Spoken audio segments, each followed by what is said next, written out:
I like psychology because of the intuitive nature of it, but also I like the research and the empirical side of it. I really find it interesting that, we're all human beings and we think we know ourselves pretty well, and we probably do know ourselves better than most other people. But actually doing research, asking a question to find out is, what we are hypothesizing about or what we are theorizing about, is that actually true? And so I think that that is a really interesting endeavor. And so I think it's a unique combination of looking at humans but also coming up with ideas and testing those ideas in an empirical way to determine, are we indeed right about these things, or is there something else going on? Well, I enjoy teaching everything from a 100 level intro psych class up to a 400 level class.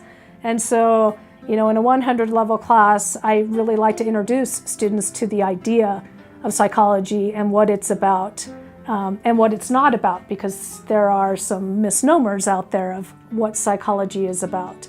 I like the smaller class sizes. I like to get to know my students by name. My goal in an intro psych class is by week 2, I know every student's name. I like to see students progress.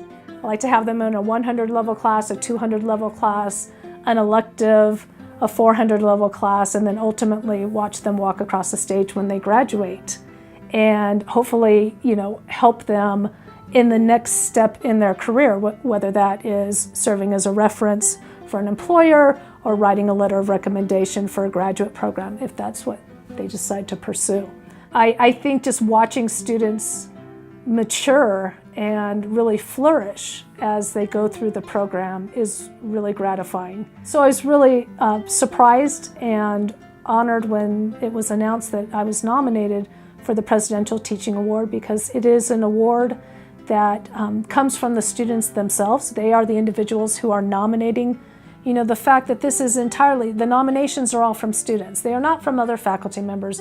They are not from the administration. It's from the students themselves. It's their voice being heard all the way through the selection process. I think that that is a unique quality. There are certainly institutions where faculty are recognized for their teaching and their teaching efforts, but it's often from other faculty or from the administration. This is from the students' perspective, and it's a great way to have their voice be heard.